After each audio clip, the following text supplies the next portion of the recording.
Hey everybody, Spencer, back with another video. As most of you who are going to be watching this know, I sent out a survey asking about some opinions about WeatherXM, first in, first out for ordering, how do we handle influx, combat scrapers, things like that. And I wanted to go over the results with you all. So, first thing, I just want to put a couple disclaimers out there. This is not financial advice. Obviously, also this is a community-driven poll, right? So I am kind of foot in both worlds of WeatherXM and community. And in this case, it was my own initiative, my poll. WeatherXM made no promises to do any actions based on the results of this poll or anything. It was purely for us to have some internal discussions and get better information for those. All right, that said, what is your preference for obtaining a weather station? I don't think it should surprise anybody that 93% of people said they want a wait list. Nobody wants MNTD style drops. Merit-based distribution for the beta. I thought this was really interesting. For anybody who doesn't understand, this is basically saying, let us know what your roof access looks like. Send us a picture of where you might place it. How high off your roof are you going to be able to get the station? Are you willing to send in pictures of your station? Are you willing to give us this much feedback every month? Things like that to determine your merit as a beta tester. And the results are pretty much all over the board. Some people said they like it. Some people said they don't. Some people said they're in the middle. No strong preference in that way. And again, a lot of these questions were just me poking around and trying to get opinions to formulate conversations, not necessarily we're going to make this decision if we get this number. Okay, I'll skip past all the comment ones, but I did read through them. So, are you willing to pay $25 extra for your device? So this was an interesting question. What happened is we were talking in the Discord and talking about the difficulty of implementing a waitlist and that it's extra work for the team that they'll be doing instead of building the app and the smart contracts and all that jazz. And so I said, listen, would you be willing to pay $25 extra so that either the team could justify doing it or so that the team could offload it to me and I could get paid to do the work? And basically 70% said yes. And all of these others are mostly just different ways of saying no. So 30% said no.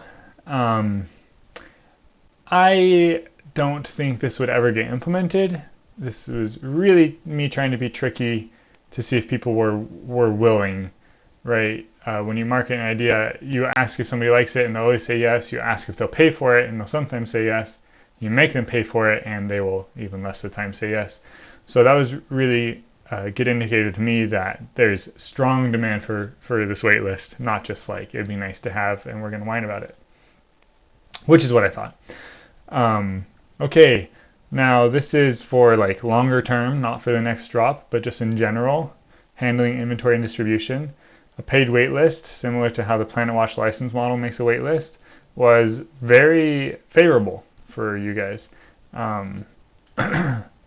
A free waitlist was basically identically favorable.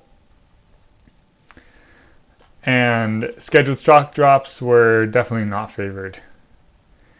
So, going into perpetuity, you just don't want it. I get that. Know your customer. So I expected this to be about flipped. I thought that a lot of people would be really against knowing your customer. We're in the crypto space. A lot of people like to not be doxxed, things like that. And I understand that. I get it. I'm not bashing it. But really everybody's saying, hey, I understand that it's more important to get rid of scalping than it is to, not hand my data over to a company. So that's interesting and will inform decisions, I'm sure.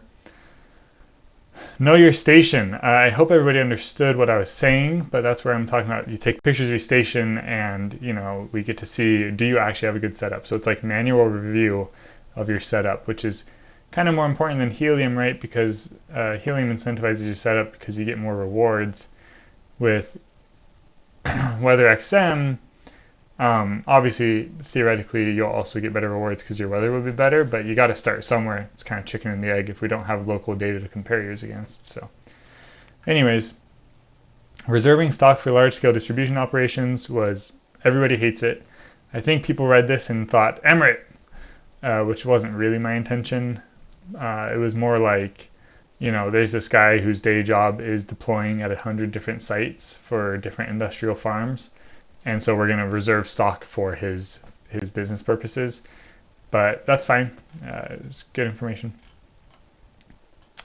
And then what number in the email list do you think you are? So you can see we got a pretty great spread from people of where they think they're in the list, right? So basically this quarter right here thinks that they'll be in the next batch. This half right here thinks they'll be in the batch after the next. And then this fifth thinks that they're, who knows when they'll get it, basically. They don't think they're early. So that really showed me that our respondents is pretty, it's a little bit skewed towards the front end of like people who are very involved and got in early, but in general, it's pretty representative of everybody who's in the project so far. Yeah, that is it. Hit me up in direct messages on Discord with any questions or in the comments here on YouTube.